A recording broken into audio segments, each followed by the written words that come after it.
रस्त्यावर झालेला एक छोटा ॲक्सिडेंट, पण म्हणतात ना, जे दिसतं तसं नसतं.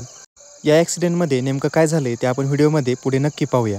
रामकृष्ण हरी मित्रांनो, आज मित्राचं लग्न होतं थेट भिगवणला. त्यासाठी लवकरच सकाळी आवरलं. घरीच गाडीची हवा चेक केली, थोडी कमी होती म्हणून मग गाडीमध्ये हवा भरून घेतली. दोन्ही टायरमध्ये हवा बरोबर भरून घेतली. थंडी जरा जास्त होती म्हणून स्वेटर घालून मी कड्याला निघालो होतो. आता एवढ्या लांबचा प्रवास म्हणल्यावर सोबत कोणतरी पाहिजेच म्हणून कड्यातून विशालला घेणार होतो. तिथं गेलो तर साहेबांचं अजून आवरलंच नव्हतं. पण आता काय करणार, मित्र आहे म्हणल्यावर चालायचंच. त्याला गाडीवर घेतलं आणि पुढे गेलो. पंपावर लगेच गाडीमध्ये पेट्रोल टाकून घेतलं आणि आम्ही भिगवणच्या दिशेने निघालो होतो.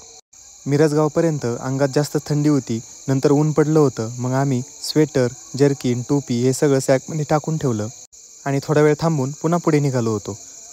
प्रवासामध्ये मित्रसोबत असला की वातावरण काही वेगळंच असतं. सोबत विशाल होता, मग काय आमच्या गप्पा-टप्पांना काही अंतच नव्हता. त्यानंतर पुढे राशीनं आलं होतं आणि आम्हाला जायचं होतं श्रेया गिफ्ट शॉपीमध्ये, कारण तिथे आम्हाला हातामध्ये हा धागा बांधायचा होता. कारण यांचे रील आम्ही इंस्टावरती खूप पाहिले होते आणि इथे वेगवेगळ्या प्रकारचे धागे मिळतात. आम्ही ते धागे दोघांनाही बांधायचे होते म्हणून आम्ही तिथे थांबून ते धागे हातामध्ये बांधले. तुम्हीही कधी गेलात तर नक्की इथे भेट द्या. सकाळी घरून चहा पिऊन निघालो होतो आणि आता थोडी भूकही लागली होती म्हणून म्हणलं आता इथे आपण नाश्ता करूया. नाश्त्यासाठी आम्ही राशींच्या पुढे गेल्यावर थांबलो होतो. इथे तोपर्यंत हे आम्ही छान बदक पाहिले. तिथे नाश्त्यासाठी आम्ही एक मिसळ आणि 2 वडापाव मागितले आणि मस्तपैकी नाश्ता करून घेतला आणि पुढच्या प्रवासाला निघालो होतो. इथून लग्नाचं ठिकाण कमीत कमी 20 ते 25 किलोमीटर अजून बाकी होतं. नंतर आम्ही असंच वेड्यावाकड्या गप्पा मारत, कधी गाणी म्हणत, तर कधी मजा मस्ती, तर कधी खोड्या करत भिगवणच्या पुढे खडकी येथे हे मंगल कार्यालय होतं. आम्ही तिथे पोहोचलो. तिथे गेल्यानंतर आधी नवरदेव मित्राची भेट घेतली आणि नवरदेव परण्यासाठी निघाला होता. पण ऐनवेळी हा DJ बंद पडला होता म्हणून सगळं थोडा वेळ शांतच झालं होतं. पण आपल्या गणेश भाऊनी त्यामध्ये थोडासा पुढाकार घेतला आणि वेळेवर DJ चालू झाला. DJ सुरू होताच आम्ही मित्रमंडळींनी नाचायला सुरुवात केली आणि सगळे लिटरली दणक्यात नाचायला लागले आणि लग्नाची सुरुवात धमाक्यात सुरू झाली. नवरदेव मित्रालाही सगळे खांद्यावर घेऊन नाचू लागले आणि इकडे नवरदेव बाजूलाच राहिला आणि अतुल आणि वैभवला घोड्यावर बसायची खूपच घाई झाली होती. जसे काय उतावळा नवरा आणि गुडघ्याला बाशिंग. दोघांनी घोड्यावर बसून इतकी मजा केली की त्यांची एनर्जी काही वेगळीच होती. त्यानंतर नागिन हे गाणं लागलं आणि काय सगळ्या मित्रांचा नागिन डान्सवर ठेका सुरू झाला.